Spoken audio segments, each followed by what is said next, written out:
Bon, ben, bienvenue à tous, donc de nouveau ou re-bienvenue. Aujourd'hui, au webinaire de l'Observatoire avec Guillaume Molanier, astronome au pôle solaire du LESIA, qui va nous parler des éruptions solaires, leur nature physique, leur impact sociétal et les recherches en magnéto-hydrodynamique. Et Guillaume, je te passe la parole. Merci Philippe, bonjour à toutes et à tous. Donc c'est dans des circonstances un peu, des conditions un peu particulières de faire ce séminaire de l'Observatoire. On se retrouve tous à distance. Donc comme vous l'a dit Philippe, il y a pas mal de vidéos qui sont assez gourmandes en bande passante. Donc je vais essayer de les tourner et de les arrêter une fois qu'elles auront tourné une fois, parce que sinon ça a tendance à couper le son. S'il y a des problèmes, n'hésitez pas à passer des petits messages à Philippe. S'il faut que je répète ou que je redise des choses, n'hésitez pas à m'interrompre, hein. Alors la philosophie de cette présentation, telle qu'elle a été préparée, c'est d'aller progressivement vers de partir d'une présentation générale du Soleil et de son activité magnétique, avec des considérations très générales qui seront parsemées d'un peu de physique, mais d'éléments de physique vraiment simples, de façon à ce que tout le monde puisse suivre. Et vers la fin de la présentation, d'aller vers des résultats marquants qu'on a obtenus ces dernières années sur la modélisation des éruptions solaires et les comparaisons aux observations, en particulier les observations spatiales. Donc on montera petit à petit en puissance au cours de l'exposé jusqu'à la fin. Alors, donc on va commencer par le commencement. Tac. Par la lumière du Soleil et les taches qu'il y a à la surface du Soleil. Donc ça, c'est le Soleil comme on en a l'habitude, hein, c'est juste une sphère brillante qu'il ne faut pas regarder droit dans les yeux, sinon c'est dangereux pour les yeux. Mais lorsqu'on la regarde avec un télescope ou en projection et qu'on atténue la lumière, on peut voir qu'à la surface du Soleil, il y a ces objets très sombres qu'on appelle des taches solaires, qu'on voit en lumière visible, qui peuvent être plus gros que la Terre, plusieurs fois plus gros que la Terre, et autour desquels on a ces petits... je vais je vais arrêter la vidéo. Voilà, et autour de ces taches, on voit le Soleil qui bouillonne un peu, et c'est la trace de la convection de surface, hein, convection qu'on retrouve à la surface de toutes les étoiles de faible masse. Et, heu, et c'est cette convection qui va avoir un rôle déterminant dans l'activité solaire. Alors, il y a des périodes avec plus ou moins de tâches. Là, j'arrête la vidéo, c'est pas la peine qu'elle mange trop de bande passante. Donc ici, c'est un film qui dure 8 ans, qui a été pris depuis l'espace, et les périodes d'activité du Soleil varient avec le temps. Il y a des périodes avec beaucoup de tâches et des périodes avec pas beaucoup de tâches. Et cette activité, en fait, on la retrouve aussi en ondes radio. Ici, c'est un film qui dure aussi.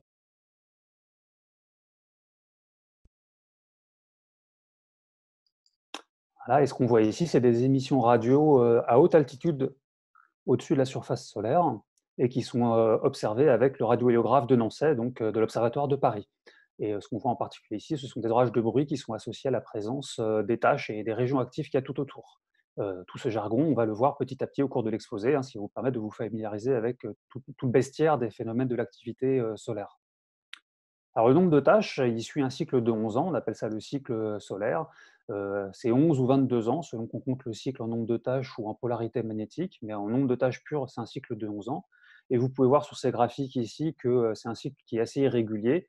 Il y a certains pics des maxima qui sont plus hauts que les autres. En ce moment là, depuis 40 ans, on est dans une phase de décroissance de l'activité solaire, mais c'est déjà arrivé, comme on peut le voir sur les données historiques, et puis ça remonte après. Donc les pics sont plus ou moins élevés, les creux sont plus ou moins profonds aussi, hein, en 2000, que vous pouvez voir sur le graphique en bas à droite. Et les durées, cette durée de 11 ans est aussi indicative, car il y a des cycles qui peuvent durer que 9 ans et les plus longs ont duré jusqu'à 14 ans. En ce moment, comme vous pouvez le voir, on est dans une période de minima d'activité, donc il y a extrêmement peu de tâches à la surface du Soleil. Cette variation de l'activité solaire, en fait, s'accompagne de variations lumineuses du Soleil. Et comme souvent en astrophysique, c'est le contraire de ce qu'on croit, c'est très contre-intuitif. Lorsqu'il y a beaucoup de tâches, le Soleil n'est pas plus sombre, comme ce qui est souvent utilisé en photométrie lorsqu'on étudie les étoiles et qu'on attribue des assombrissements à la présence de taches stellaires. Mais au contraire, lorsqu'il y a beaucoup de tâches, le Soleil est plus lumineux. Et c'est ce qu'on va voir juste après. mais cette surluminosité du Soleil ne représente que 0,1% de la luminosité solaire, et c'est pour ça que l'activité solaire n'est pas du tout responsable des variations du climat telles qu'on les observe aujourd'hui. Ce sont d'autres causes. Alors maintenant, on va rentrer dans ces considérations, les descriptions de l'atmosphère solaire et comment, avec la spectroscopie, on peut voir ce qu'on ne peut pas voir à l'œil nu. Et on va se concentrer sur le groupe de taches solaires qu'on peut voir ici dans l'hémisphère sud du Soleil. Et on s'y concentre car le 14 juillet 2012, c'était il y a quelques années, mais j'ai choisi cette date pas au hasard, c'est parce que c'est la fête nationale. Et donc 2 jours avant, on a le Soleil comme on le voit ici, mais le 14 juillet, on a eu ce qu'on appelle un orage géomagnétique. Et là aussi, on y reviendra car le Soleil est à l'origine de perturbations de l'environnement spatial assez fortes.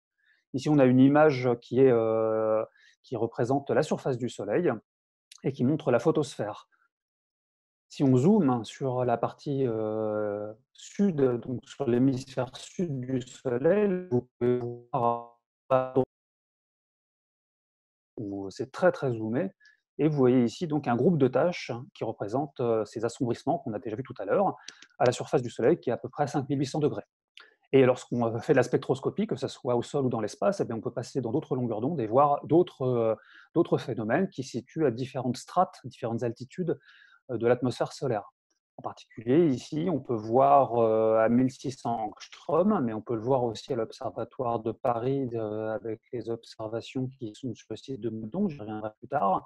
On peut voir la basse chromosphère qui se situe au-dessus de la surface, et on voit autour des taches des facules, ce qu'on appelle des facules, qui sont des zones triantes. Si je reviens sur l'image de tout à l'heure, on voit les taches qui étaient plus sombres, et on voit en fait que dans certaines longueurs d'onde, tout autour des taches, on voit des zones beaucoup plus brillantes, et ce sont elles qui sont responsables de la surluminosité du Soleil en présence de taches, et donc de ce phénomène contre-intuitif qui est que plus il y a de taches, plus le Soleil est brillant.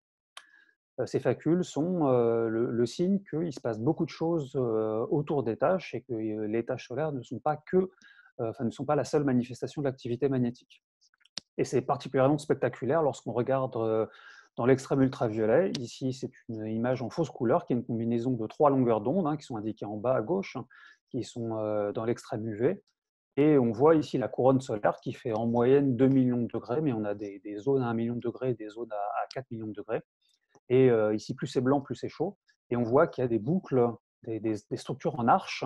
Ce qu'on voit ici, c'est le plasma de la couronne solaire à 2 millions de degrés, mais dont la géométrie, la distribution est influencée par le champ magnétique, de la même manière que la limaille de fer, comme on a pu le faire en travaux pratiques quand on était petit, représente les lignes de force autour d'un aimant. Alors ces boucles, elles relient les tâches entre elles, mais pas seulement les tâches, car les champs magnétiques qui sont responsables de ces boucles, il y en a partout. Il n'y en a pas seulement au niveau des tâches. Ici, j'ai indiqué des pôles sud et les pôles nord les plus intenses au niveau des tâches, ce qui est noir étant des pôles sud et blanc étant des pôles nord. Et ça, ce sont des mesures qui sont faites par spectropolarimétrie de la surface du Soleil. Et on voit que le magnétisme, en fait, est présent tout autour des tâches, pas seulement au niveau des tâches. On voit des zones blanches ici et des zones noires tout autour. Et quand on regarde le Soleil à grande échelle, eh bien, c'est toujours le même que tout à l'heure. On voit qu'il y a des polarités blanches et noires, donc des pôles nord et des pôles sud au niveau des tâches, mais pas seulement, partout au niveau du Soleil, en permanence, y compris un minimum d'activité. Et lorsqu'on fait des calculs ici, qui sont des calculs qui sont relativement simples à faire, pour reconstruire le champ magnétique solaire au-dessus de là où eh bien, on peut reconstruire des arches, des lignes de force, on appelle ça des lignes de champ magnétique, qui relient les pôles nord et les pôles sud. On en voit un ensemble ici particulièrement au centre du Soleil, qui relie le pôle sud de la tâche à des pôles nord pour lesquels il n'y a pas de signature en lumière blanche dans l'hémisphère nord. Et ces boucles qu'on reconstruit, ces lignes de champ qu'on reconstruit théoriquement, en fait, elles ont une contrepartie qu'on peut voir en extrême ultraviolet. Ici, c'est toujours en fausse couleur. Et on voit qu'on a ces boucles de plasma qui relient les pôles nord au pôle sud, qui sont situés à la surface du Soleil. Ces champs magnétiques se déploient dans toute la couronne, et en fait, ce sont eux qui vont être à l'origine de l'objet de cette présentation d'aujourd'hui, qui est les éruptions solaires. Et c'est ce que je vais vous montrer dans les vidéos qui suivent. Donc, ma parole va sûrement être interrompue, donc je vais arrêter de parler, je vais juste les passer. Je vais vous laisser les passer, puis je vais les arrêter, qui vous montrent ce qui s'est passé donc, le 12 juillet avant le fameux orage géomagnétique de la fête nationale en 2012.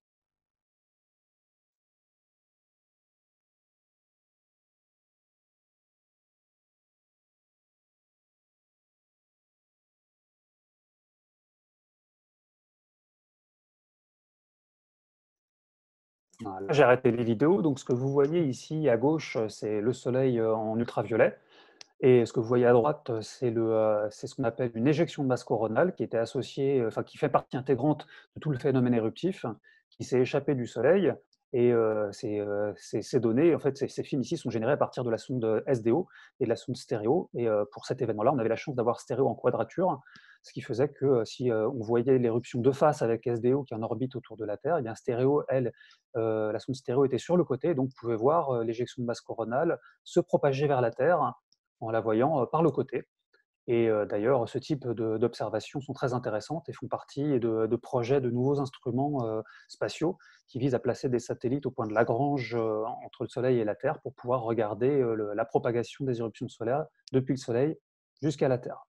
Et donc, cette éjection de masse coronale que vous pouvez voir sur la droite a été dirigée en partie en direction de la Terre et était responsable de l'orage géomagnétique du 14 juillet 2012. Une fois qu'on a passé ce panorama général de l'activité solaire, en fait, la première question qu'on doit se poser, c'est quelle est l'origine de ces viennent-ils et ensuite, comment est-ce qu'ils se déploient dans la couronne et comment est-ce qu'ils sont responsables des éruptions solaires. Alors Guillaume, La rose, elle vient du champ Guillaume, magnétique dipolaire. je t'interromps une seconde. Oui, Il y a une question de, je crois que c'est David de Valsgabo, DVG à tout le monde. La reconstruction des lignes de champ magnétique permet-elle de prédire l'émission en extrême UV? la réponse est partiellement, mais pas uniquement, parce qu'elle ne donne que la géométrie des lignes de champ. Et en fait, les phénomènes de chauffage coronal sont associés au champ magnétique, mais pas seulement. Il y a des équipes dans le monde qui paramétrisent comme ça le chauffage coronal en fonction de la distribution et de la norme du champ magnétique et qui font des images synthétiques en UV avec des succès qui sont très améliorés par rapport à ce qui se faisait encore il y a 10 ans. Mais ça ne suffit pas et donc on ne peut pas se passer de l'observation pour ça, pour avoir des vraies mesures quantitatives. Merci. N'hésitez pas à m'interrompre encore, il n'y a pas de problème.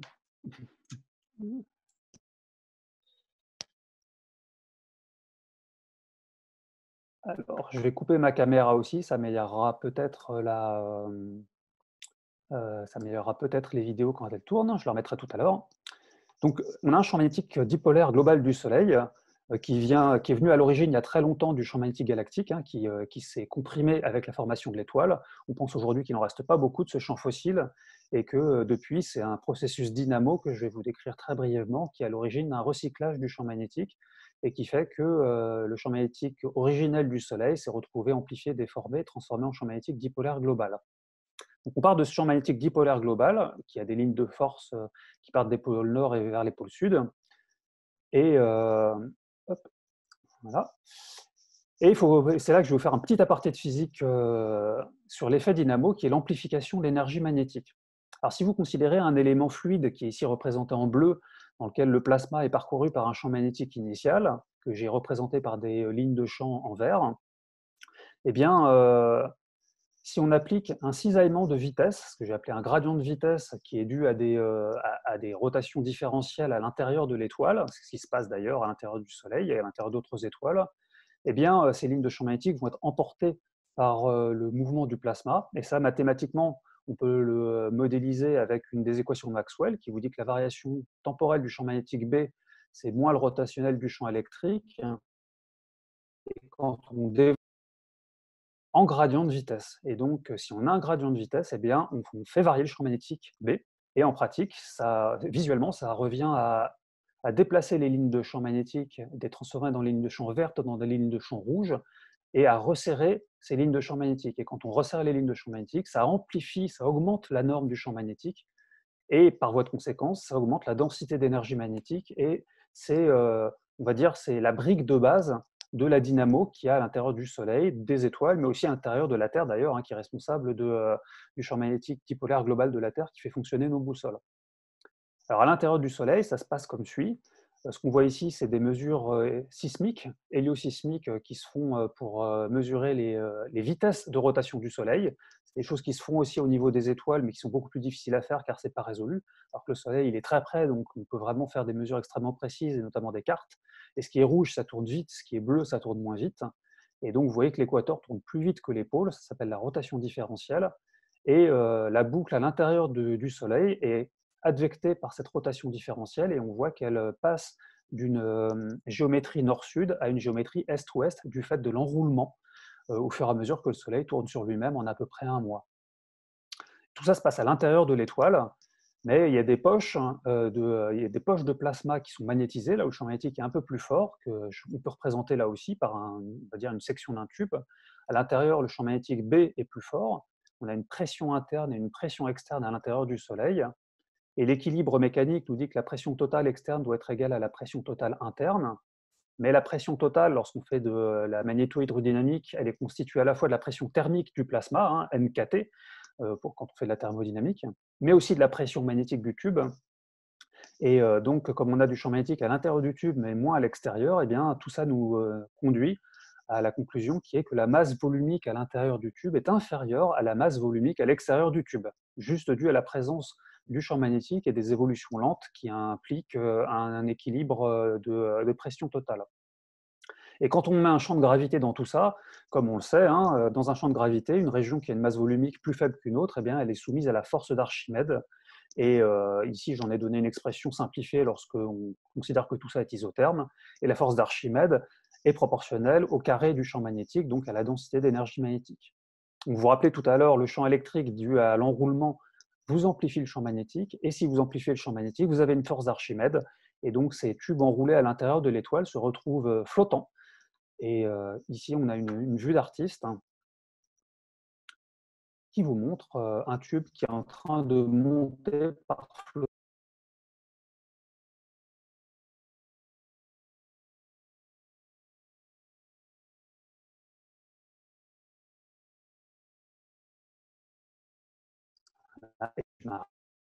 C'est lorsque ce tube a percé la surface de l'étoile qu'il se déploie dans la couronne et qui fait ces arches qu'on peut voir en extrême ultraviolet.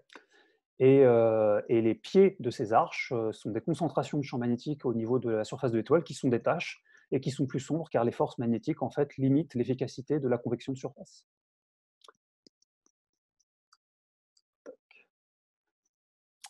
Alors, une fois que ce champ magnétique a émergé depuis la couronne, il se déploie dans toute l'atmosphère solaire, dans la couronne, mais aussi à grande échelle. Et on va commencer par les grandes échelles, et en particulier ce qui se passe loin du Soleil, c'est que le vent solaire, qui est soufflé par la pression de la couronne solaire, en fait, emporte le champ magnétique avec lui. Le vent solaire est un vent qui est bimodal, ce n'est pas du tout un vent qui est isotrope. Et en période de minimum d'activité, comme en ce moment, le vent qui souffle à l'équateur est plus lent que le vent qui souffle au-dessus des pôles. Ça, c'est des mesures qui peuvent être faites non seulement avec des satellites qui sont dans le plan de l'écliptique, mais aussi ici avec une ancienne sonde qui était Ulysse, qui est sortie du plan de l'écliptique, mais à très très grande distance du Soleil, qui ne faisait pas d'image, qui mesurait in situ. Et donc, on voit que le vent solaire est environ en moyenne, on va dire 700 km par seconde dans son mode rapide et 400 km par seconde dans son mode lent. Mais c'est des vitesses indicatives car le vent solaire est accéléré progressivement et donc ces grandeurs-là sont à peu près à une unité astronomique au niveau de la Terre. Mais elles sont plus faibles au niveau du Soleil lui-même. Et lorsqu'on a un maximum d'activité, en fait, tout ça est mélangé. Il y a des régions de vent lent, des régions de vent rapide et on se trouve avec des interactions entre ces deux vents. Alors le vent solaire, il est issu de la couronne, et en particulier, il est issu des trous coronaux. Et les trous coronaux sont des régions qui sont plus sombres. Lorsqu'on regarde le Soleil en extrême ultraviolet ou en rayons X, elles sont plus sombres car il y a une déplétion de la matière. Le vent qui souffle depuis ces trous coronaux en fait, emmène de la couronne solaire, et ces trous sont moins denses et notamment plus froids. Et ça fait partie des grandes questions de la physique solaire et de la physique du vent solaire, c'est d'expliquer comment le vent peut être plus rapide en étant issu de régions plus froides, car si c'est plus froid, la pression est plus faible, et si la pression est plus faible, ça devrait moins pousser. Or, le vent est quasiment 2 fois plus rapide lorsqu'il vient de ces régions-là, donc il y a des grandes questions de physique solaire qui sont les questions de l'accélération du vent. Je ne vais pas rentrer dans les détails, mais ça fait partie des choses sur lesquelles les gens travaillent, notamment au plasma du Vélésia. Ce vent solaire aussi, on peut le voir en coronographie. Là, je laisse juste tourner le fil un petit peu, puis je vais l'arrêter aussi.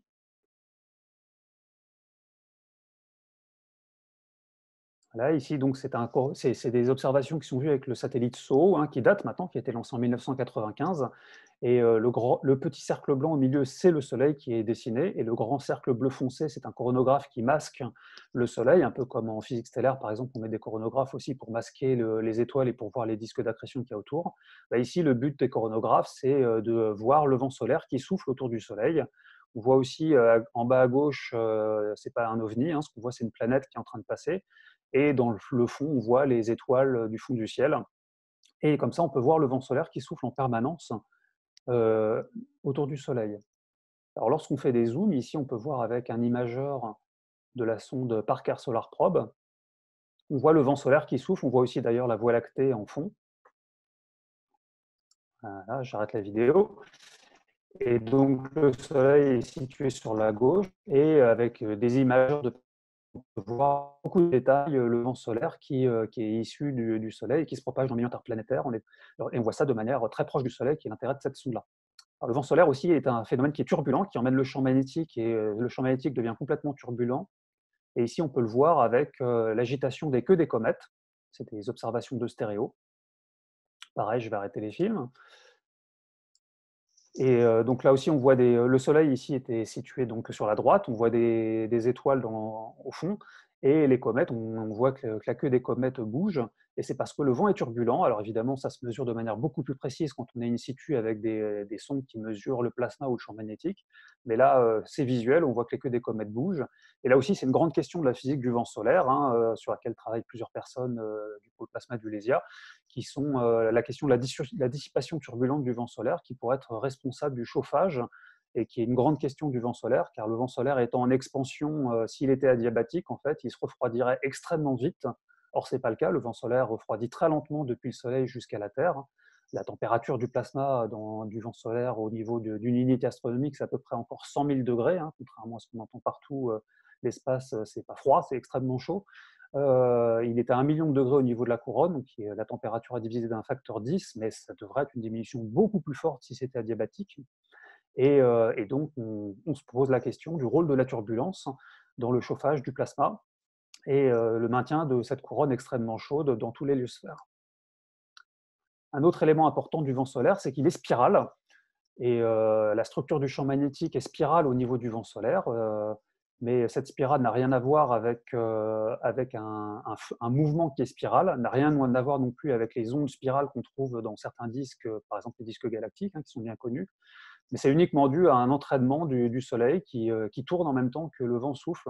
Et c'est ce que j'ai représenté ici. J'ai trouvé une petite animation qui vous montre un jet d'eau dans une pelouse. Et la forme du jet est spirale. Bah, il se passe exactement la même chose avec le champ magnétique. Et c'est très important, cette spirale, ça a plein d'effets, car à grande échelle, c'est cette spirale qui est responsable de la déflexion des rayons cosmiques, et en particulier en maximum d'activité solaire. On a moins de rayons cosmiques qui arrivent au niveau de la Terre. Mais c'est aussi cette spirale qui est qui est responsable d'un confinement de la trajectoire des particules énergétiques issues du Soleil, et donc elles ne viennent pas de n'importe où au niveau du Soleil, puisque leur transport est contraint par le champ magnétique. Donc comprendre cette spirale et ses variations temporelles, mais aussi spatiales, ça fait partie des enjeux des particules énergétiques qui arrivent jusqu'à la Terre. Alors on va redescendre maintenant jusqu'au niveau de la couronne et comment ces champs magnétiques se déploient autour des taches solaires et vont être responsables des éruptions solaires. Donc ça, c'est des chiffres, c'est toujours intéressant de mettre le nombre de zéros pour qu'on voit à quoi ça correspond. Les éruptions solaires, c'est des énergies avec beaucoup de zéros en joules. Et en pratique, ça fait plusieurs fois 10 puissance 25 joules. Alors, on en a des moins énergétiques, on en a des un peu plus énergétiques. On va dire une bonne éruption solaire telle que celle qu'on voit dans les animations quand on monte à des éruptions spectaculaires, c'est ça en énergie. Ça fait donc quelques dizaines de yotajoules. Alors pour comparer à des choses qu'on connaît, hein, c'est 1 million de fois la consommation énergétique, la consommation électrique mondiale annuelle. C'est 100 millions de fois la plus grande bombe que l'humanité a jamais détonée. Mais toutes choses égales par ailleurs, ça représente un tout petit pourcent de l'énergie lumineuse émise par le Soleil chaque jour. Donc ça vous montre que ces énergies-là, en fait, même si elles sont phénoménales au niveau du système solaire, même si elles ont un impact important au niveau de l'environnement terrestre, elles n'auront aucun impact sur le Soleil en tant qu'étoile, sur l'évolution stellaire du Soleil, sur la durée de vie du Soleil. Donc ce n'est pas du tout ça qui influe sur la durée de vie de l'étoile.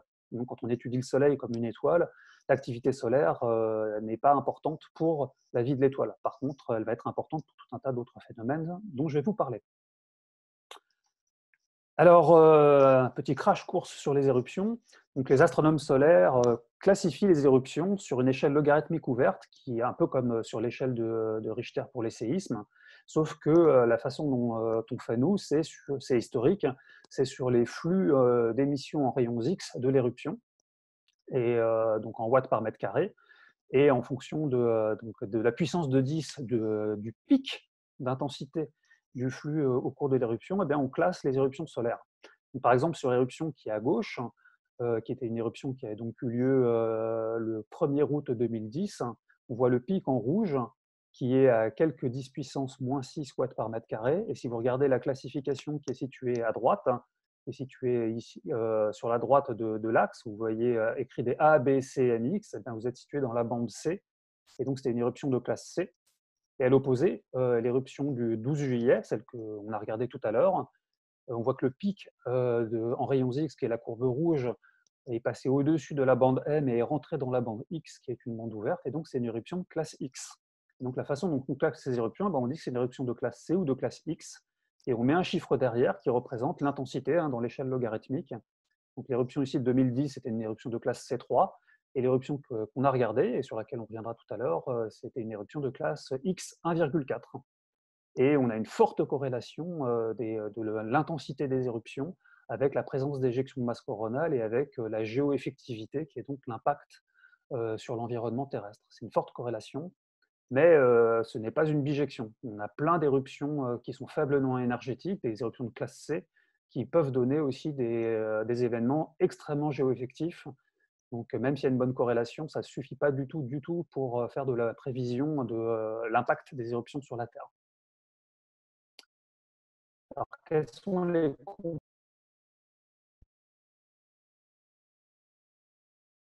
Je laisse juste tourner un peu, puis après je vais arrêter.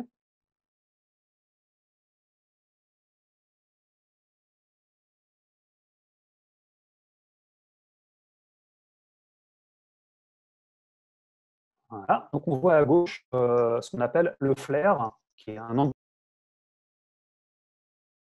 Donc à gauche, le flare, l'embriancement, c'est ça qui est responsable des émissions en ultraviolet, mais aussi en rayons X qui sont indiqués en dessous avec le satellite GOES. Ici, c'est un événement qui a eu lieu en 2012, mais ce n'est pas le même que celui qu'on a regardé tout à l'heure. Et à droite, ce que vous voyez, c'est l'éjection de masse coronale. Là maintenant, vous savez ce que c'est, avec un coronographe bleu foncé qui masque le Soleil et l'éjection de masse coronale qui part vers le nord. Et souvent associé au flare et à l'éjection de masse coronale, on a ce qu'on appelle des particules énergétiques solaires, dont la variation temporelle est indiquée sur l'image en bas à droite. Et les particules les plus énergétiques sont en vert, c'est des protons ici, et les particules les moins énergétiques sont en rouge, qu'on mesure aussi avec le satellite GOES, par exemple, mais pas seulement. Et on peut voir l'impact direct de ces particules avec ce qui ressemble à de la neige sur l'animation bleue qu'il y a au-dessus. Et c'est des protons qui tapent sur le détecteur. Alors, je vois encore une question sur la décroissance temporelle de l'éruption qui semble exponentielle. Est-ce qu'il y a un phénomène d'amortissement? Eh bien, ça fait partie des questions là aussi. On pense que c'est parce que lorsque l'éruption a lieu, j'y reviendrai un peu tout à l'heure, il y a un phénomène de reconnexion magnétique qui amène les champs magnétiques les plus forts les uns vers les autres et qui libère de l'énergie. Et une fois que l'essentiel des champs magnétiques les plus forts ont subi ce processus de reconnexion magnétique, eh bien, les lignes de champs magnétiques qui continuent à reconnecter sont des lignes de champs magnétiques qui sont plus faibles en norme de champ magnétique, et donc il y a moins d'énergie qui est dissipée. Et donc, même si l'éruption continue, eh bien, la dissipation est moins énergétique. C'est ça qu'on attribue à la décroissance. Et cette décroissance peut être plus ou moins longue selon qu'on a une éruption qui a des champs forts ou des champs moins forts, et selon que la région active est étendue ou qu'elle est compacte. En général, plus une région active est étendue et plus le flux en rayons X dure longtemps. Alors ici, on a une éruption extrême de classe X17. Donc on a à droite les émissions en ondes radio qui sont associées à des flux d'électrons qui viennent soit du flare, soit directement du nombre de chocs qui est devant l'éjection de masse coronale. Et à gauche, ce que vous voyez ce que vous voyez en ultraviolet, c'est le détecteur qui a été complètement saturé par des protons qui ont tapé le détecteur. Et lorsque cet événement a eu lieu, c'était en 2003, les opérateurs du satellite SO se sont même demandé s'ils n'allaient pas avoir des dégâts irrémédiables sur les détecteurs du satellite. Et puis finalement, le satellite s'en est remis. Mais c'était une éruption extrêmement intense et il y en a eu toute une série à cette période-là qu'on a appelé les événements de Halloween, car ils ont eu lieu fin octobre et début novembre 2003. Et on voit d'ailleurs sur les courbes en gauze, ici à droite, que le flux de protons était bien plus élevé que l'événement précédent et que même ça sortait des graphiques habituels qu'on représentait pour les éruptions. Donc ça, typiquement, on a affaire à une éruption extrême. Alors, une fois qu'on a décrit les éruptions, on se pose la question, quelle est l'origine des éruptions? On a vu que les champs magnétiques étaient issus de l'intérieur solaire par flottaison. On a vu qu'ils étaient entraînés par le vent solaire. Mais comment ces champs magnétiques, en fait, sont amenés à devenir éruptifs dans le Soleil? Et une des raisons qu'on peut voir, il y a plusieurs manifestations là sur cette animation, qui est difficile, hein, c'est vraiment difficile à mettre ces choses-là en évidence, c'est qu'on peut voir une tache solaire en rotation. Et quand les taches solaires entrent en rotation, eh bien, elles vont entraîner et enrouler le champ magnétique dans les boucles qui sont dans la couronne au-dessus. Alors, il n'y a pas que le phénomène de rotation, mais celui-là, c'est un phénomène que j'ai choisi pour vous illustrer ce phénomène d'enroulement du champ magnétique. Alors là aussi, un petit aparté de physique. Si on considère une boucle magnétique, c'est qui est représentée en blanc et qui connecte deux régions de champ magnétique, donc positif et négatif, et donc, on a un champ magnétique axial qui va de la région positive en rouge vers la région négative en bleu. Eh bien, si vous faites tourner l'une des régions à la surface du Soleil, donc par exemple une rotation d'une tache solaire, eh bien, le champ magnétique va se comporter, évidemment, ça se modélise par les équations de la magnéto-hétérodynamique, mais avec les mains, on peut dire que le champ magnétique va se comporter un peu comme un élastique ou comme des lacets que vous tiendriez entre deux mains. Et si vous vrillez une des mains, si vous vrillez un lacet, ben, le lacet va s'enrouler. C'est ce qui se passe ici. Et ça correspond à induire une composante azimutale du champ magnétique qui s'ajoute à la composante axiale. Et donc, vous vous retrouvez avec ce qu'on appelle un tube de flux magnétique torsadé. Et ça induit un courant électrique, hein, comme on a pu le voir là aussi au lycée en électromagnétisme. Quand vous avez un courant électrique, bah, ça fait un champ magnétique qui tourne autour. C'est ce qui se passe autour d'un fil électrique, par exemple. Mais ici, en MHD, on a inversé les causes et les effets. C'est souvent ce qui se passe d'ailleurs en physique des plasmas par rapport à la physique des laboratoires. On a créé ce champ magnétique azimutal et il a induit un courant électrique. Et ce n'est pas le courant électrique qui a créé le champ azimutal, c'est le contraire. Et ce courant électrique, en fait, va être associé à des phénomènes qu'on connaît bien, qui sont notamment des forces, puisque les courants électriques créent des forces, et puis créent aussi de la dissipation par chauffage ohmique, par exemple. Mais en particulier, il y a ces forces avec des forces de Laplace. Alors maintenant, si on vient avec notre courant électrique qu'on a amplifié par torsion, en fait, l'absence de séparation de charge en MHD nous dit que le courant doit se fermer sur lui-même, et donc on a un nouveau courant qui est induit au niveau de la surface, qui ferme le circuit électrique. Et ce courant lui-même, à son tour, induit, cette fois la causalité à nouveau inversée, induit un nouveau champ magnétique coronal qui est induit par les courants de surface. Et donc on va se retrouver avec des forces, les courants vont interagir avec les différents champs magnétiques grâce à la force de Laplace, avec la force qui est égale à I fois le produit vectoriel du champ magnétique B. Et si vous vous rappelez, quand vous étiez petit, pour ceux d'entre vous qui ont fait des études scientifiques, vous avez tordu vos doigts dans tous les sens quand vous faisiez des contrôles d'électromagnétisme, hein, tout le monde faisait dans la classe, on s'en rappelle tous. Donc là, c'est ce qu'on va faire, mais de manière rapide. Vous avez une première force en rouge qui pointe vers le haut, qui représente l'interaction entre le courant électrique coronal et le champ magnétique induit par les courants de surface. Ça va vers le haut. Dit autrement, c'est la répulsion entre les deux courants électriques. Bon, là aussi, on a déjà fait ça en TP, deux lignes de courant ont tendance à se répulser si elles sont disposées de manière antiparallèle. Et on a l'autre force qui pointe vers le bas, elle, qui est toujours le même courant électrique, mais qui interagit cette fois avec le champ magnétique ambiant qui entoure le tube torsadé et qui pointe vers le bas. C'est une force de rappel qu'on appelle la tension magnétique en MHD. Et ces deux forces, normalement, dans un régime habituel, se compensent, et donc la boucle reste en équilibre. C'est ce qui se passe quasiment tout le temps dans la couronne solaire. On dit d'ailleurs que la couronne est en situation d'équilibre sans force, puisque les deux forces, qu'on appelle la pression magnétique et la tension magnétique, sont en opposition. Mais Il peut y avoir des processus qui font toujours d'ailleurs l'objet de recherches fondamentales, car on ne les comprend pas. Il y a plusieurs théories qui s'affrontent et on ne sait pas encore laquelle est la bonne, si tant est qu'il y en a une qui soit vraiment bonne parmi celles qui sont avancées, qui disent qu'on va avoir une rupture d'équilibre et la pression magnétique va l'emporter sur la tension magnétique. Donc la force qui va vers le haut va l'emporter et on se retrouve avec une instabilité qui devient une perte d'équilibre et donc toute la structure va s'envoler et c'est elle qui va être responsable du déclenchement des éjections de masse coronale. Là, ici, qu'on peut voir aussi, hein, là, le Soleil est en bas à droite, comme d'habitude. Le Soleil est dessiné en blanc et le coronographe ici est en rouge. J'arrête le film, j'ai mis des images fixes en bas.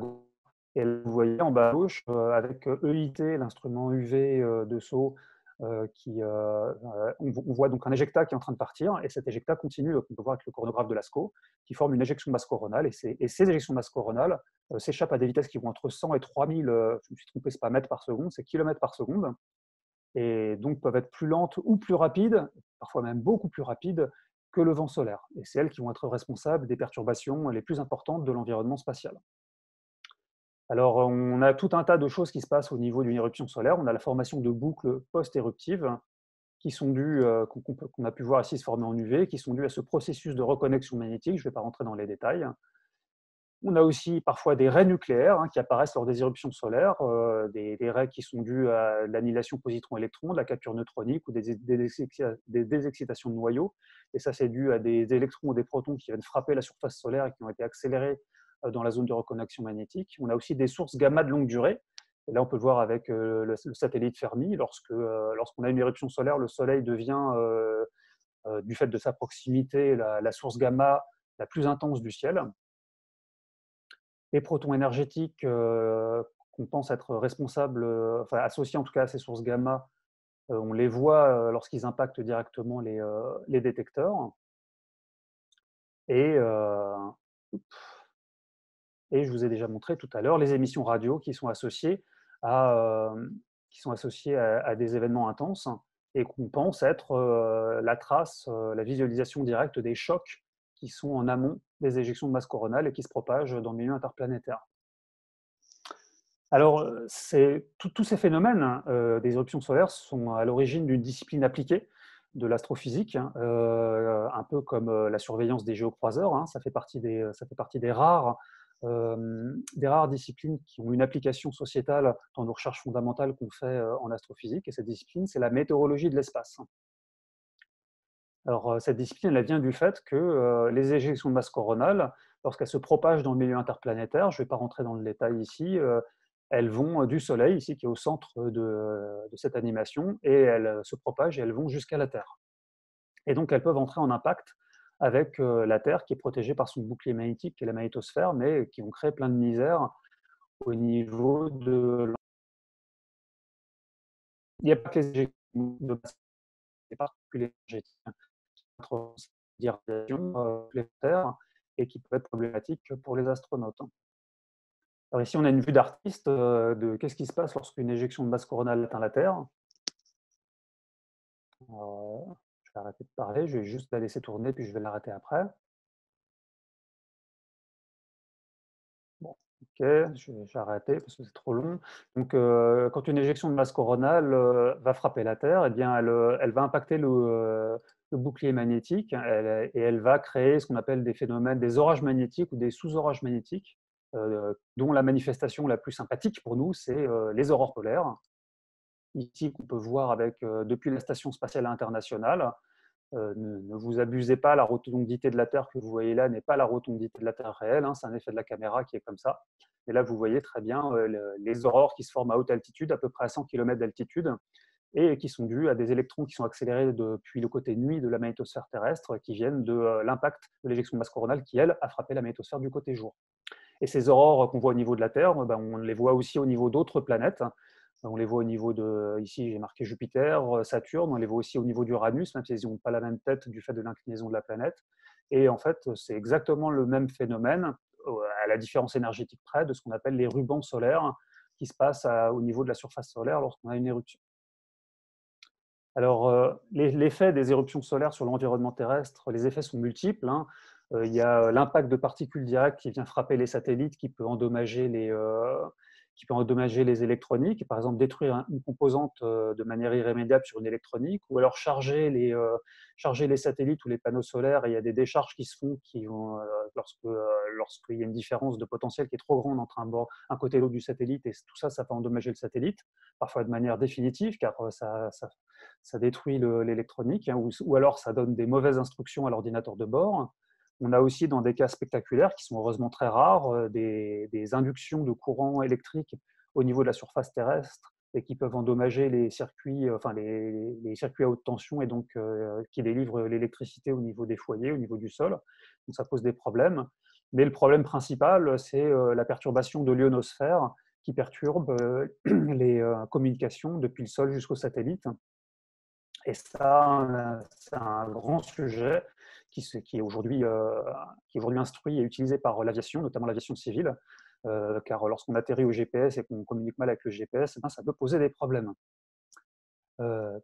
Les particules énergétiques solaires, ici, je vous ai tiré un tableau d'une étude qui a été faite il y a quelques années sur quelques exemples de satellites qui ont été endommagés par des éruptions solaires. Ici, on peut voir à droite les pertes. Parfois, c'était juste des pertes temporelles, et puis parfois, en fait, c'est tout le satellite qui s'est retrouvé perdu définitivement, car soit il a perdu de l'altitude et donc il s'est endommagé, soit un composant important a été endommagé, et donc tout le satellite s'est retrouvé perdu. Donc il y a des enjeux au niveau des assurances, au niveau des opérateurs du spatial, à surveiller tout ça et essayer de prémunir les satellites, mais aussi les humains, quand on envoie des humains dans l'espace, des particules qui viennent du Soleil. L'autre problème, c'est les courants géomagnétiquement induits au niveau du sol. Et c'est ce qu'on voit ici avec l'événement qui a été le plus spectaculaire de mars 1989, où on a une éruption solaire le 10 mars. On peut voir les courbes en rayons X en haut. Et quelques jours après, on peut voir sur les mesures de champ magnétique au niveau de la Terre, on peut voir des variations brutales du champ magnétique au niveau de la Terre. D'abord une compression le 13 mars, suivie d'une décroissance du champ magnétique, et tout ça avec des variations extrêmement rapides. Et ces variations rapides, en fait, elles constituent que 0,6% du champ géomagnétique. Ce n'est pas beaucoup dans l'absolu, mais en pratique, comme elles sont extrêmement rapides, et comme on l'a vu avec les équations de Maxwell, ou avec l'induction, le phénomène d'induction qu'on connaît, hein, si vous faites varier rapidement un champ magnétique, eh bien, vous créez des courants électriques. Et c'est ce qui se passe. Ces variations sont très rapides, donc elles créent du courant électrique, mais elles sont suffisamment lentes pour que les systèmes électriques au sol aient l'impression que ces courants soient des courants directs et non pas des courants alternatifs. Et donc ça, comme vous le savez, tous nos systèmes électriques sont conçus pour des courants alternatifs, et donc les courants directs, ça les endommage, et ça a pu causer des problèmes. Donc en 89, ça a privé le Québec pendant plusieurs heures d'électricité. Donc c'était dans une période où il faisait quand même pas toujours très chaud. En 2003, pendant les événements d'Halloween, il y a eu aussi quelques coupures dans les pays scandinaves. Donc c'est des choses dont on est plutôt prémuni aux basses latitudes, mais qui ont des impacts sur les pays de haute latitude. Alors donc, toute cette discipline de la météorologie de l'espace, c'est toute la chaîne, en fait, qui part du Soleil, avec donc la compréhension du flare, hein, l'embrayancement, l'éjection de masse coronale, comment tout ça se propage dans le vent solaire, car c'est loin d'être balistique, il y a des interactions aérodynamiques avec le vent solaire, il y a la propagation des particules énergétiques solaires, ce qui s'appelle les SEP, et tout ça, comment ça va interagir avec la magnétosphère terrestre, et avoir tous les effets qui sont ici indiqués, hein, à droite, qui sont très nombreux et qui intéressent différents opérateurs, que ce soit des opérateurs civils, des opérateurs militaires, et qui impactent notre vie, qui peuvent impacter notre vie de tous les jours. Donc c'est dans ce contexte, en fait, que des recherches sont faites dans notre établissement sur les éruptions solaires, en particulier donc, au pôle plasma et au pôle solaire du LESIA. Le pôle plasma étant plus spécialisé sur ce qui se passe dans le vent solaire, et le pôle solaire étant plus spécialisé sur ce qui se passe aux basses altitudes, à l'origine de toutes ces perturbations. Alors, un élément fondamental de ce qu'on fait dans l'établissement, et qui en soutient à la recherche, c'est la surveillance du Soleil. Ça se fait sur le site de Meudon, avec notamment spectrohéliographe, mais ça se fait aussi sur le site de Nancy, avec le radiohéliographe, qui est donc une antenne en interférométrie. Et ces surveillances-là sont des surveillances qui sont historiques, hein. À Nancy, ça se fait depuis des décennies. À Meudon, ça se fait depuis plus d'un siècle maintenant. Et cette surveillance, en fait, est très intéressante sur les études de long terme des éruptions, car elle permet de faire des retours sur la climatologie de l'espace et donc les environnements des éruptions. Et donc, il y a plusieurs recherches qui utilisent les données historiques. Moi-même, j'ai utilisé déjà les données historiques de Meudon pour étudier les plus grandes tâches qu'on ait jamais vues. Il y a aussi des collègues japonais qui ont fait ça. Et ça sert aussi à étudier l'environnement des éruptions, car cette surveillance, qu'elle soit en visible ou en radio, permet de voir ce qui se passe à grande échelle et dans des longueurs d'onde qu'on n'utilise pas dans le spatial, hein, soit parce qu'on ne veut pas le faire, parce que si on le fait au sol et que ça coûte moins cher, ben on n'envoie pas des satellites pour faire la même chose dans l'espace, ça c'est Meudon, ou soit qu'on ne peut pas faire dans l'espace, car des interféromètres radio dans l'espace, ça n'existe pas encore, donc on se base sur ce qui se fait au sol. Et c'est avec ces instruments en fait, qu'on a des données comme ce qu'on peut voir ici sur ces images. Ici, à gauche, c'est donc une image en calcium de la chromosphère solaire. Et à droite, c'est avec la même date, et c'est des ondes radio à 150 MHz ici, qui permettent de voir les orages de bruit associés à la tache solaire qui est située en haut à gauche, donc dans l'hémisphère nord du Soleil. Euh, Donc, je vous disais que les données historiques sont extrêmement intéressantes. Et ici, je vais montrer par exemple le plus grand de tâches que j'ai observé, au moins sur lesquelles on a des images. Il y a peut-être des tâches plus grandes qui ont été vues dans le passé, qu'on peut trouver sur des dessins d'astronomes. Mais en tout cas, il n'y a pas d'image. Et ici, on a le plus grand groupe de tâches. Alors, il a été vu par plusieurs observateurs dans le monde en lumière blanche. Mais à Meudon, on a un jeu de données unique qui permet de voir la chromosphère, notamment H-alpha. En fait, c'est le seul observatoire qui a observé ce groupe de tâches en H-alpha. Et les données H-alpha étaient extrêmement intéressantes pour des études, pour voir quelles pouvaient être des grandes éruptions issues de ce groupe de tâches. Car en l'absence de mesures de champ magnétique historique, car ça ne se faisait pas à l'époque, eh ben, les données H-alpha, elles, constituent plusieurs traceurs. Je ne rentrerai pas dans les détails de la géométrie du champ magnétique de surface. Et donc, ça permet d'avoir des contraintes sur comment le champ magnétique pouvait ou surtout ne pouvait pas être distribué dans ces zones-là. Donc, c'est très intéressant d'avoir tout ça et d'avoir cette surveillance pour l'étude de la possibilité d'avoir des événements extrêmes, hein, qui font partie là aussi des recherches en physique solaire et sur les éruptions, car on sait qu'il y a une corrélation, même si elle est très large, mais il y a une corrélation entre la taille des groupes de tâches solaires et l'énergie des éruptions qui peuvent avoir lieu. Là, ici, c'est que des données de Meudon ici qu'on voit avec, en haut à droite, on a l'événement pour les groupes de tâches pour le 14 juillet 2012, qu'on a regardé en début de la présentation. Au milieu, on a le groupe de tâches des événements de Halloween de 2003, sur lequel on voyait que le détecteur UV était saturé de particules et sur lequel on avait des images avec Nanset du choc. Et en bas, on a donc le plus grand groupe de tâches qu'on ait jamais observé, qui était en avril 1947. Donc toutes ces observations en fait, nous servent comme autant de soutien à des études sur la climatologie de l'espace et la possibilité des études à long terme sur comment le Soleil peut faire des éruptions extrêmement intenses, qui sont par définition extrêmement rares et donc pour lesquelles on a une statistique très faible et qui constituent des débats dans la communauté entre ceux qui pensent que le Soleil peut faire des éruptions beaucoup plus intenses que ce qu'on n'a jamais vu, et si c'est le cas, c'est vraiment problématique pour la météo de l'espace, ou bien si le Soleil a à peu près saturé et nous a déjà montré tout ce qu'il pouvait faire, et dans ce cas-là, ça nous montre qu'il y a des problèmes dont il faut tenir compte dans la météorologie de l'espace, mais qu'il n'y a pas un danger dramatique, en tout cas un danger pour la société et l'effondrement de la société. Mais ça fait partie des recherches et tout le monde n'est pas d'accord sur tout ça. Donc on en vient sur une des grandes questions de la physique solaire. Est-ce que je peux t'interrompre une Ouais, seconde? bien Tu sûr, as, tu as dit que les éruptions étaient, l'énergie des éruptions était sur une échelle ouverte. ouais. Est-ce que ça implique pas que, bah, qu'on n'a pas tout vu et qu'il peut y avoir des événements rares beaucoup plus intenses? Bah, oui, bien sûr. En fait, la distribution du nombre d'éruptions en fonction de l'énergie suit une loi de puissance. On sait que ça va dans les éruptions intenses assez loin, jusqu'à à peu près ce que je vous ai montré tout à l'heure sur, je vais revenir à l'image, sur les éruptions là, de Halloween. Mais en fait, on n'a jamais vu de manière directe quelque chose de plus grand que les événements X28 ou X40 de fin 2003. Donc la grande question, c'est est-ce que cette loi de puissance, elle continue au-delà ou pas? Et on n'en est pas sûr, hein. Si on regarde des données historiques, en tout cas sur le nombre de groupes de tâches, ça pourrait aller un peu plus loin, mais pas forcément beaucoup plus loin. Mais il y a d'autres proxys indirects des éruptions solaires, notamment dans les carottes de glace. Il y a des gens qui vont creuser les glaces au niveau des pôles pour voir des traces des éruptions. Et il y a des équipes qui pensent que le Soleil donc, a pu faire des éruptions bien plus intenses et que cette loi de puissance va bien au-delà. Mais on n'est pas sûr que ce qu'on voit dans les carottes de glace peuvent être attribués à un seul événement solaire, voire à un événement solaire et pas autre chose. Donc on ne sait pas, en vrai. On ne sait pas. Et donc il y a plusieurs écoles. Il y a, on va dire, la majorité des physiciens solaires pensent que c'est difficile que le Soleil puisse faire des éruptions beaucoup, beaucoup plus intenses que ce qu'il a jamais fait, car pour ça, il faudra faire des tâches beaucoup plus intenses et on a du mal à imaginer comment la dynamo peut le faire. Mais comme la théorie de la dynamo est incomplète et comme les observations elles-mêmes sont incomplètes, on observe vraiment bien les éruptions que depuis une cinquantaine d'années, de manière extrêmement ferme, la réponse la plus sûre qu'on peut donner, c'est on ne sait pas.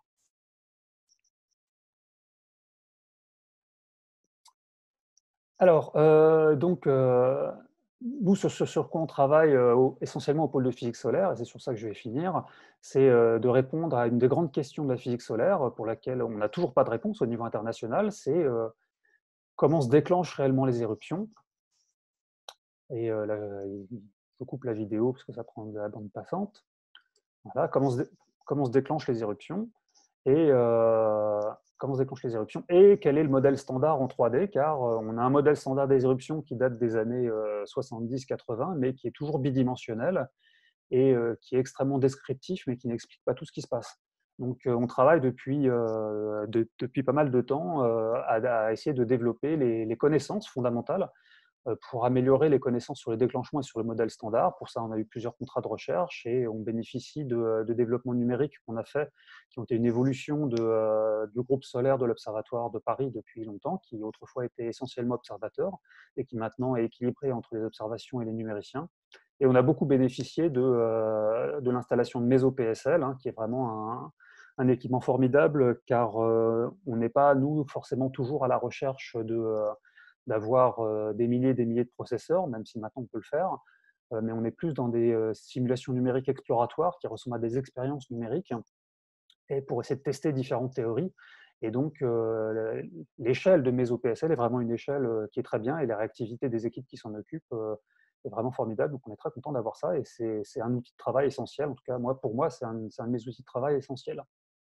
Et donc, c'est autour de ces équipements qu'on a développé depuis maintenant une quinzaine d'années, le code numérique Home, qui est donc un code maison, qui est parti de rien, qui a été conçu au LESIA, qui est un code magnéto-hydrodynamique en 3D. Je ne vais pas entrer dans le détail de tout ce qu'il fait. C'est un code explicite qui est optimisé pour les plasmas à faible bêta, dans lesquels le champ magnétique domine le système, ce qui est le cas d'ailleurs de très peu d'objets astrophysiques.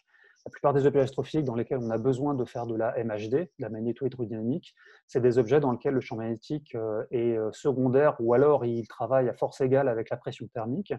Et la couronne solaire, qui est un peu la même chose que les couronnes des disques d'accrétion, pas dans les disques mais au-dessus, c'est un milieu vraiment particulier dans lequel le champ magnétique domine tout et il contraint toute la physique. Donc on a besoin d'outils un peu particuliers qui sont optimisés pour ça.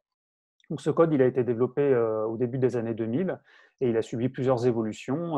Il a été développé par plusieurs personnes qui ont rajouté des modules physiques, de la parallélisation partielle et finalement une parallélisation complète qu'on a pu faire grâce à la mise en œuvre d'une action transversale que le CS de l'Observatoire avait mis en place et qui nous a permis de collaborer avec le LUT et un ingénieur qui nous a permis de paralléliser massivement le code, et maintenant on peut l'utiliser de manière massive avec des résolutions beaucoup plus grandes que ce qu'on pouvait faire jusqu'à présent. Et on a besoin de beaucoup de ressources numériques. Donc, je vous disais, on n'a pas forcément besoin de beaucoup de milliers de cœurs. En général, on travaille avec 100 ou quelques centaines de cœurs. On va rarement jusqu'aux milliers de cœurs, même si on le peut maintenant. Et typiquement, en fait, les modélisations d'éruption doivent passer par une première phase, qui est une phase de forçage lent, qui nécessite beaucoup de stabilité numérique sur beaucoup de temps d'Alven. Les ondes ont le temps de se croiser des milliers et des milliers de fois, et donc qui prennent des calculs extrêmement longs, même s'il n'y a rien de violent. Et puis tout d'un coup, il y a une transition rapide, alvénique, vers une éruption avec une éjection de masse coronale qui devient rapide, éventuellement la formation d'ondes de choc, la formation de petites échelles avec la reconnexion magnétique. Et donc, il faut pouvoir traiter tout ça. Et c'est avec cet outil-là que c'est à partir de cet outil-là qu'il y a plusieurs grands résultats. Donc, je vous ai fait une sélection de 3 grands résultats. sur des choses qu'on a pu faire depuis une dizaine d'années. Et le premier que je vais vous montrer, c'est sur cet élément qui est essentiel pour la météorologie de l'espace, c'est comprendre le seuil de déclenchement des éruptions.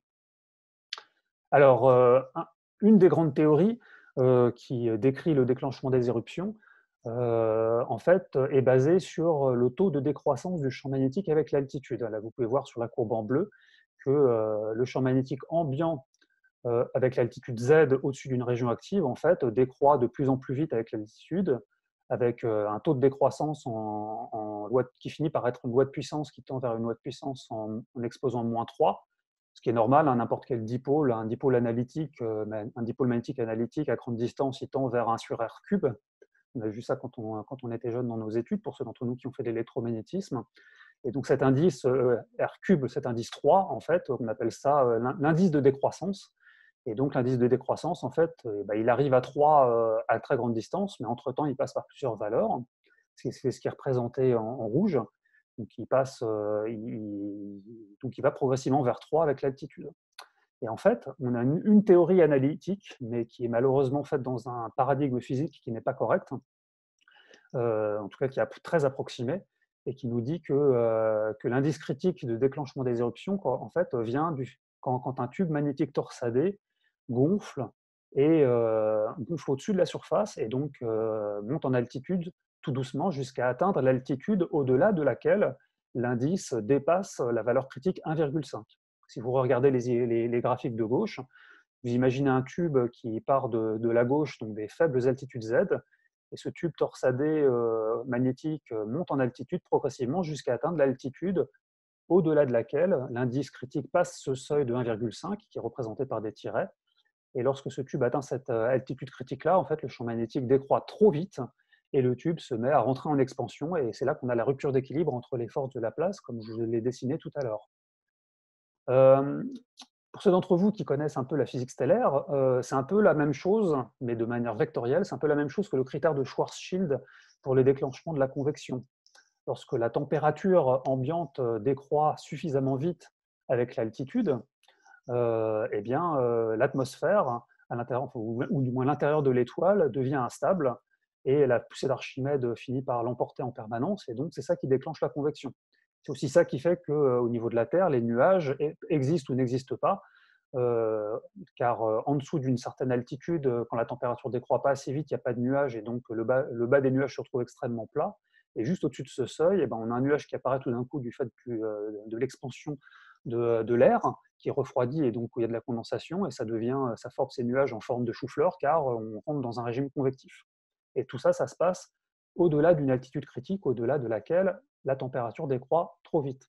C'est la même chose avec cette théorie sur les éruptions solaires, sauf qu'elle n'est pas avec les bonnes équations, mais en fait on l'étudie quand même. Donc au-delà d'une certaine altitude, le champ magnétique décroît trop vite, et donc ça correspond à un indice critique de 1,5. Alors cette théorie, elle date d'il y a très longtemps, elle a été faite dans les années 70, elle a été révisée plusieurs fois. Là vous pouvez voir ici une référence en 2006, et puis nous on a travaillé dessus en 2010 aussi.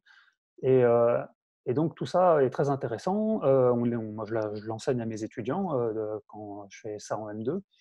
Mais lorsqu'on fait des mesures qui sont très difficiles à faire, parce qu'il faut mesurer l'altitude des tubes de flux torsadés, ce qui est dur à faire. Donc en général, ce que font les gens, c'est qu'ils mesurent l'altitude des protubérances solaires, qui sont une trace des tubes torsadés.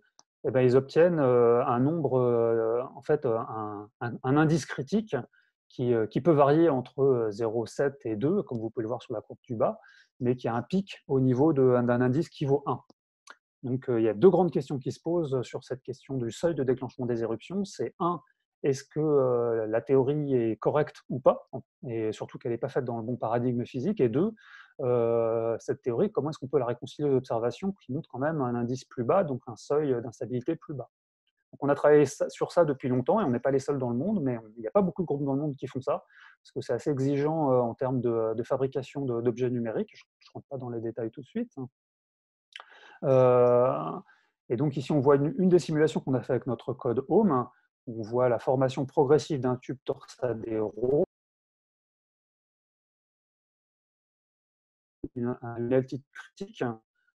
Son axe, l'axe qui est le centre du tube torsadé, atteint cet indice critique, eh bien, le tube va rentrer en éruption. Et ça, c'est ce qu'on peut voir sur les images qui sont complètement à droite. Hop, j'arrête la vidéo. Sur l'image complètement à droite, on voit le tube qui est représenté à deux temps, avec l'axe du tube torsadé, qui est la ligne de champ axiale autour de laquelle les lignes de champ noir s'enroulent. Quand cet axe passe une altitude critique, qui correspond ici à un indice de 1,4, pas exactement 1,5, c'est un petit peu en dessous, eh bien, le tube rentre en éruption. Et ça, on peut le voir, car lorsqu'on fait des relaxations MHD, on arrête tous les forçages, et on voit comment le système se comporte. Eh bien, là, à 4 temps d'Alven d'intervalle, donc avec le tube qui est juste au-dessus ou juste en dessous de cette attitude critique, eh bien, quand il est juste en dessous, eh bien, il se relaxe et il ne fait pas d'éruption. Et quand il vient de passer cette attitude critique, il fait l'éjection de masse coronale, comme on peut la voir ici sur la vidéo. Et donc, ça rentre en éruption et ça s'échappe du domaine et ça passe par les parois ouvertes du domaine. Donc, c'est vraiment un seuil, hein, c'est pas quelque chose de progressif, c'est avant ou après. C'est soit ça érupte, soit ça érupte pas. Et ça correspond à une altitude qui est à cet indice de 1,4. Donc 1,4, c'est pas loin de 1,5. Et en fait, on arrive à réconcilier les observations et la théorie, non pas en considérant l'axe du tube magnétique, qui serait ici la ligne de champ qui passe au milieu des lignes roses et violettes dans les images du bas, mais en considérant une manière de représenter là où la protubérance solaire peut se former. Et en fait, il y a un gap en altitude entre le haut de la protubérance et l'axe du tube torsadé. C'est lié à la géométrie d'un tube torsadé qui est lui-même tordu. Et donc on trouve un seuil d'instabilité qui correspond à une altitude de la protubérance qui est de 1,1 et on est content, ça ressemble aux observations. Donc tout ça nous amène à penser qu'on a trouvé un seuil de déclenchement d'éruption qui pourrait être transposable et qu'on pourrait transposer dans un service de météo de l'espace, et c'est encore très incertain, et puis ça pose encore des problèmes de la validité de l'interprétation théorique de ce qui se passe, car comme je vous l'ai dit, le côté analytique est discutable. Alors je vais aller vite sur les autres exemples que je vais vous montrer. Un autre exemple, c'est des choses sur lesquelles on a travaillé depuis 5 ans et plus récemment aussi. Cette année, là, on a un article qui est sorti cette année sur les courants électriques à l'intérieur des CME, les courants électriques là, qui est représenté par la flèche jaune, et comment ces courants électriques évoluent dans le temps. Donc ça a été des choses qui ont été très difficiles à mettre en œuvre d'un point de vue numérique, mais surtout observationnel. Numériquement, il a fallu trouver les pieds de l'éjection de masse coronale et mesurer la variation de la densité de courant électrique ou du courant total dans la CME au cours du temps. Et si on voit que le courant décroît, on a réussi à mettre en évidence que cette décroissance du courant était due à l'augmentation de longueur des lignes de champ, et que donc c'était la torsion des lignes de champ qui est constante dans le temps, mais qui était associée à des lignes de champ qui s'allongent, qui était responsable de la diminution des courants, car la torsion par unité de longueur diminue. Donc là encore, beaucoup de géométrie et calculs vectoriels. Et un tour de force qu'on a pu faire, ça a été de mesurer ça avec SDO, avec le magnétogramme vectoriel de SDO. Et là aussi, très difficile de trouver les points d'ancrage des CME qu'on n'arrive pas à voir. Mais on a mis en évidence sur plusieurs événements des baisses de courant électrique au pied de ce qu'on pense être les éjections de masse coronale, et qui nous permettent aussi d'avoir des résultats de physique fondamentale sur la physique des plasmas. Je ne vais pas rentrer dans le détail maintenant. Et un autre, troisième et dernier exemple, c'est la question de l'ancrage au Soleil des CME interplanétaires. C'est un travail qu'on a fait en collaboration avec des collègues de République tchèque, qui a fait l'objet d'ailleurs d'une nouvelle de l'Observatoire de Paris. Et la question qui se pose ici, c'est quand on étudie la propagation d'une éjection de masse coronale, qui est représentée ici en jaune, qui part du Soleil vers la Terre, en fait, on ne représente jamais ce qui se passe vraiment au niveau du Soleil quand on fait des études interplanétaires. Et en fait, on se pose réellement la question, quel est l'ancrage de ces CME interplanétaires au Soleil? Comment est-ce qu'elles restent accrochées au Soleil ou pas? Et ça a des impacts sur le déploiement de la torsion dans la CME, mais aussi sur les propagations des particules. Et donc, c'est important de savoir ça pour pouvoir connecter la Terre au Soleil. C'est partie des enjeux de la prévision de la météo de l'espace. Donc, pour étudier ça, on a travaillé là aussi avec nos simulations numériques sur le point d'ancrage des tubes torsadés, et où est-ce qu'ils sont situés et où est-ce qu'ils évoluent avec le temps. Et là, on a eu la mauvaise surprise de constater que lorsqu'on étudie l'évolution des lignes de champ magnétique associées au tube torsadé, sur l'image en bas ici, c'est la ligne jaune qui s'appelle flux rope ou corde de flux, qui est très imagée, une corde sévrier. eh bien, on s'est rendu compte que les lignes de champ magnétique associées au flux rope, donc au tube torsadé, en fait, peuvent reconnecter, subir de la reconnexion magnétique avec des arcades sur le côté, et ça conduire à une érosion du tube torsadé. Et ici, on voit de manière plus globale sur, là aussi, c'est donc du point de vue du modèle. Si on regarde les lignes de champ rose qui correspondent à la corde de flux, au rope, en fait, avant-après, avant-après reconnexion, les lignes de la corde sont devenues des lignes des boucles éruptives, post-éruptives, qui restent coincées en bas. Et en fait, ce sont des arcades magnétiques en bleu qui surplombaient la corde magnétique, qui se sont transformées en corde magnétique. Et ça nous dit que en fait, le nuage magnétique, la CME interplanétaire qui va vers la Terre, est complètement différente de ce qui est parti du Soleil. Et donc, ça pose des questions sur l'utilisation des observations solaires seules pour faire de la prévision. Il faut coordonner tout ça avec ce qui se passe dans le milieu interplanétaire et ce qui se passe au niveau de la reconnexion dans la couronne solaire. Et donc là, on a un vrai enjeu pour Solar Orbiter qui est justement là pour connecter le Soleil au milieu interplanétaire. Et on a eu des évidences observationnelles de ce phénomène-là, qui jusqu'à présent restait que théorique, en regardant les éruptions solaires, ce qu'on appelle les rubans d'éruption, et les points d'ancrage ici indiqués par des petits ronds. Je vais aller très vite. Et on a vu que les rubans d'éruption avaient tendance à traverser les points d'ancrage, de la même manière que les rubans des éruptions qui sont indiqués en noir sur le modèle en bas, aussi se déplacent et croisent les points d'ancrage des cordes. Et donc, on voit ainsi que le phénomène de reconnexion magnétique du flare va éroder le tube torsadé, va le reformer ailleurs que ce qui était au départ. Et ça, c'est vraiment important pour comprendre ce qui est en train de se propager dans le milieu interplanétaire et d'interagir avec la Terre. Donc, je vais finir sur Solar Orbiter, qui est justement une nouvelle mission qui a été lancée en février dernier, qui va nous permettre d'étudier tout ça. Il y a évidemment beaucoup d'objectifs avec Solar Orbiter, qui est essentiellement centré sur le vent solaire, mais qui va aussi nous permettre d'étudier le déclenchement et la propagation des éruptions dans le vent solaire. Donc Solar Orbiter, c'est un partenariat international avec la France qui participe avec beaucoup d'instituts, et notamment l'Observatoire de Paris avec le LESIA. Solar Orbiter va permettre de faire la jonction directe entre le Soleil et la Terre, ce qui n'est pas le cas de SDO, par exemple, qui est pour nous un fer de lance de la discipline, qui est en orbite autour de la Terre, mais qui ne fait qu'étudier le Soleil, ou Parker Solar Probe, qui lui est beaucoup plus proche du Soleil et qui est surtout là pour étudier le milieu interplanétaire, mais pas trop le Soleil lui-même. En fait, Solar Orbiter est un compromis entre ces missions et va vraiment permettre de remplir ce trou de données entre les données purement in situ et les données purement à distance. Et donc ici, on voit il y a une batterie d'observations, d'instruments in situ qui sont sur la gauche et d'observations à distance qui sont sur la droite, dans laquelle plusieurs labos français, dont le LESIA, sont partie prenante, notamment le LESIA EPI d'un instrument radio sur Solar Orbiter. Alors l'intérêt de Solar Orbiter, c'est de se rapprocher du Soleil, de ne pas rester en orbite autour de la Terre. Et c'est ici ce qu'on peut voir sur une petite animation qui vient de l'ESA, qui montre l'orbite de Solar Orbiter depuis son lancement. Et on peut voir qu'il y a une série d'interactions gravitationnelles qui vont permettre de se rapprocher du Soleil et, dans une première phase, et ensuite, en rebondissant plusieurs fois avec Vénus et avec la Terre, de sortir du plan de l'écliptique et d'aller observer les pôles. Là, on peut voir, ça y est, que l'orbite elle commence à sortir des pôles, enfin du plan de l'écliptique.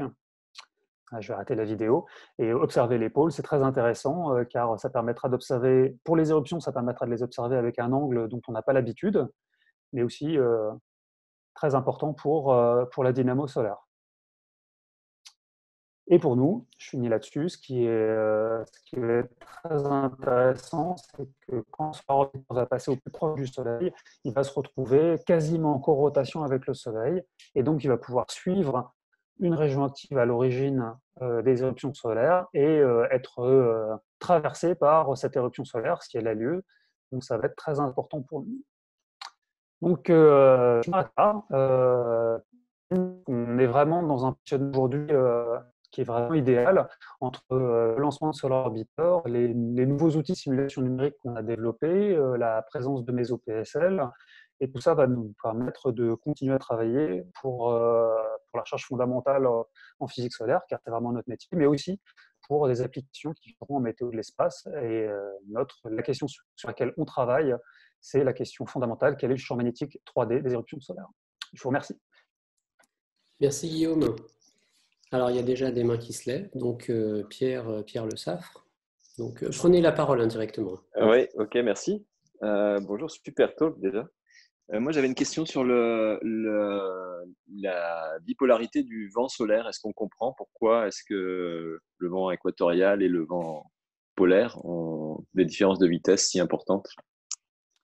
On a des éléments, mais c'est pas sûr, hein. Alors, il est équatorial. En fait, cette distribution polaire et équatoriale n'est vraie qu'en minimum d'activité lorsqu'en fait le champ magnétique dipolaire, hein, du Soleil domine et qu'il y a très peu de régions actives qui perturbent ce champ magnétique dipolaire.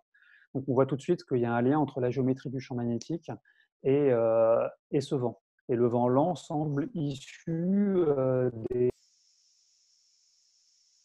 des interfaces entre les champs magnétiques ouverts, qui sont souvent au niveau des pôles, et les champs magnétiques fermés, qui sont plutôt au niveau de l'équateur, en minimum d'activité. Et il y a un nouveau sujet comme ça qui s'appelle la couronne de transition, sur laquelle on travaille aussi dans l'équipe, qui vise à comprendre la façon dont les boucles coronales peuvent s'ouvrir ou se refermer pile à cette interface, et on pense que c'est ce phénomène d'ouverture et de fermeture progressive qui est responsable du vent solaire lent, en tout cas de son intermittence. Ensuite, la vitesse de ce vent solaire lent, c'est celle qui est prédite par les théories de Parker, qui sont des théories hydrodynamiques, et on sait qu'il y a des soucis avec ces théories, puisqu'elles supposent que c'est la pression qui pousse le vent solaire. Or, la couronne solaire devient non collisionnelle à très haute altitude, et donc, normalement, cette théorie ne devrait pas marcher. Mais pourtant, le vent solaire a une vitesse, en tout cas le vent lent, a une vitesse qui correspond à la théorie de Parker. Donc là aussi, on se pose la question pas seulement de l'intermittence, mais aussi de l'origine de cette vitesse. Et puis se pose finalement la question de la vitesse du vent lent, hein, du vent rapide, qui n'a aucune raison d'être aussi rapide. Donc ça veut dire qu'en tout cas, lui, il est toujours associé à des lignes de champ complètement ouvertes. Et donc ça veut dire qu'il y a des processus probablement d'ondes qui se passent, des processus de physique des plasmas qui se passent dans ces lignes de champ ouvertes. Et il y a probablement des ondes qui déposent leur énergie sur le plasma et qui accélèrent le plasma. Mais là aussi, on n'est pas sûr de comment ça se passe. Merci beaucoup. Est-ce qu'il y a d'autres questions? Sinon, en attendant, moi j'en ai une en fait. Tu as dit, c'est la première fois que j'entends ça, je trouvais ça très intéressant, que tu as fait une analogie physique entre les aurores planétaires et les rubans solaires, c'est ça? Donc c'est vraiment une analogie physique, c'est des phénomènes du même type. Ouais, dans les deux cas, en fait, on a des lignes de champ magnétique qui sont pincées très loin de la surface. Donc, dans le cas des aurores, hein, c'est du côté nuit au niveau de la queue de la magnétosphère. Et au niveau du Soleil, c'est juste en dessous de l'éjection de masse coronale, où les lignes de champ se pincent dans la traînée de l'éjection de masse coronale. Et donc on a des courants électriques très intenses qui se forment là, et donc des champs électriques aussi très intenses. Et accélèrent des particules, essentiellement des électrons, comme tu sais, hein, mais pas que. Oui. Et quand ces particules redescendre vers la surface, que ce soit l'ionosphère, la thermosphère pour la Terre, ou que ce soit la chromosphère du Soleil, les électrons viennent taper sur le plasma, viennent chauffer le plasma, et donc ça fait des luminescences. Et ces luminescences en fait représentent la trace, c'est un peu le mapping, hein, le tracé de la zone de reconnexion qui est à très haute altitude. Et c'est exactement la même chose, sauf que ce n'est pas les mêmes énergies, hein. Chez nous, on a des particules qui peuvent aller jusqu'à plusieurs centaines de MeV. Ah oui, d'accord. On est plus énergétique que ce qui se passe dans les magnétosphères, c'est dans les magnétosphères. Dizaines de keV, effectivement. C'est ça, donc ce n'est pas les mêmes gammes d'énergie, mais en tout cas, le phénomène physique est le même. D'accord, très intéressant. Il y a une question de David. Oui, merci Guillaume, c'était un excellent exposé. Je te disais que la fonction de distribution d'énergie des éruptions était une loi de puissance, mais je me demandais si tu prends les événements les plus énergétiques, comme tu disais, les X1.4, X10, etc., ça devrait suivre plutôt une distribution d'extrême type Gumbel. Est-ce que cela a été fait? C'est quoi une distribution de Gumbel? Justement, c'est la distribution des événements extrêmes. Ouais. Et tu peux reconstruire à partir des plus extrêmes la fonction de distribution à des énergies plus faibles. C'est un peu comme si en statistique, tu as le théorème central limite où tu sommes plein d'événements, c'est une gaussienne. Dans les événements extrêmes, ça tend vers une distribution de Gumbel. Enfin, il y a plusieurs familles, mais c'est toujours utilisé par les assurances. Ah, bah, très intéressant, je vais regarder. Les extrêmes. Ce qu'on voit là actuellement, il y a des gens, notamment aux États-Unis, qui ont travaillé sur ça, c'est que la loi de puissance est très bien établie sur beaucoup d'ordres de grandeur, aussi bien vers les petites énergies, ça correspond aux micro-éruptions jusqu'aux grandes éruptions classiques habituelles. On va dire les éruptions qui dépassent la classe X10 sont très peu nombreuses et on a tendance à voir quelque chose qui pourrait être un cut-off au niveau des hautes énergies par rapport à cette loi de puissance. Mais comme il y a très peu d'événements, ce cut-off, tout le monde n'y croit pas. Il y a des gens qui pensent que le cut-off il est réellement là et d'autres qui pensent que les statistiques ne sont pas assez grandes. Et en fait, si on regarde la fréquence d'apparition de ces éruptions correspond à peu près à l'inverse de la durée depuis laquelle on observe les éruptions. Donc de toute façon, statistiquement, sur la durée d'observation, on est coincé.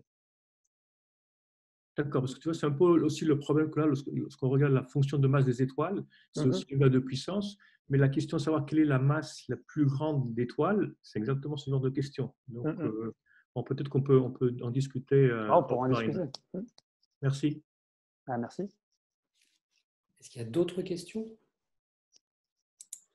Moi, j'en ai une autre. C'est pas pour faire durer, hein, c'est parce que j'ai vraiment des questions qui m'intéressent.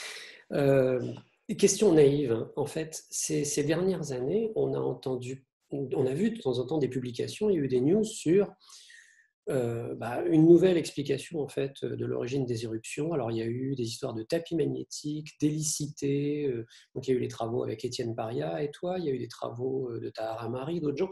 Est-ce que en fait ce sont divers aspects de théorie qui sont compatibles ou est-ce que ce sont des explications qui sont antinomiques? Alors, sur toutes celles dont tu parles, elles sont a priori compatibles. C'est qu'on ne les regarde pas forcément du même point de vue. Bon, alors déjà, sur ce qui est des papiers dans Nature et Science, en général, les gens, comme vous le savez, ont tendance à faire des grands mots de résultats qui sont intéressants, mais qui ne sont pas forcément des grandes révolutions. Donc, moi, j'ai tendance à modérer ce genre de choses, mais il y a des grands progrès qui sont faits quand même. Et je pense que le sujet est vraiment le plus neuf, mais qui est aussi le plus incertain encore, c'est ces études sur l'hélicité. Et c'est ce que fait Étienne Paria au LESIA. Et parce que ça fait partie des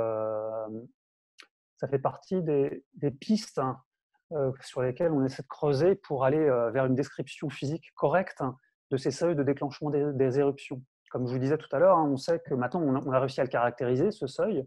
Il semble être à peu près robuste. Il y a plusieurs équipes qui le trouvent maintenant et donc qui le trouvent de manière indépendante. Tu en as cité une autre. Il y en a d'autres aussi dans le monde. Donc ce seuil commence à être à peu près robuste et on va dire, je dirais, c'est sûrement la théorie qui est la plus en vogue aujourd'hui pour expliquer le déclenchement des éruptions. Il y en a une ou deux autres qui sont quand même assez solides, mais celle qui domine, c'est celle qui est liée à ce seuil à cet indice critique. Mais la théorie elle-même, le calcul analytique, est basé sur de la physique de fil, on va dire de fil électrique et la physique de circuits de laboratoire. Et on sait que même si on y apporte des corrections pour essayer de la rendre compatible avec la MHD, c'est une théorie qui reste faite avec des équations qui ne sont pas les bonnes. Et les équations, donc pour décrire ça de manière propre et pour vraiment après faire des prévisions qui soient fiables, il faut avoir une théorie qui est basée vraiment sur la MHD, qui est le bon paradigme physique qui va décrire les éruptions. Or, comme on le sait, c'est des équations aux dérivées partielles, il n'y a pas de solution analytique, ça ne se fait pas comme ça. Donc, il y a des gens qui ont essayé, mais qui se sont cassés les dents sur plusieurs approches, par exemple sur des histoires de rapports entre des flux magnétiques axiales le long d'un tube torsadé et le flux magnétique qui surplombe le tube. Mais on a vu que c'est une impasse, ça ne marche pas comme ça. Donc, une approche très originale, mais très difficile à mettre en œuvre, sur laquelle Étienne travaille, c'est d'essayer de trouver un seuil sur l'hélicité magnétique, qui est une mesure on va dire, de l'enroulement du champ magnétique. Et une fois que donc, il commence à y avoir des résultats sur le fait qu'un seuil est possible lorsque on prend une certaine partie de l'ensemble que représente l'hélicité magnétique. Et si ce seuil est réel, il reste encore à consolider. Après, il faudra y mettre la bonne théorie derrière et faire la jonction entre le seuil en hélicité, la théorie MHD et ces théories électriques qu'on connaît depuis les années 70. Donc, il y a toujours des avancées qui sont faites progressives. Là, ce qui s'est vraiment fait depuis, on va dire, une dizaine d'années, c'est la consolidation de cette instabilité dite de Thor avec le seuil critique sur l'indice de décroissance du champ magnétique. C'est pour ça qu'il y a eu plusieurs news sur le sujet. mais on est loin encore d'avoir une théorie correcte et satisfaisante, et la piste de l'hélicité est sûrement une bonne piste. Merci Guillaume. Est-ce qu'il y a une dernière question peut-être? Bon, bah écoute, il ne nous reste plus qu'à te remercier. Si vous voulez mettre vos micros pour applaudir, hein, vous pouvez. Maintenant, on se fiche de la bande passante. Merci beaucoup. Merci. Bravo. Et ben, vous retrouverez cette conférence en vidéo sur le YouTube de l'Observatoire. Au revoir tout le monde. Merci Guillaume. Au revoir, merci.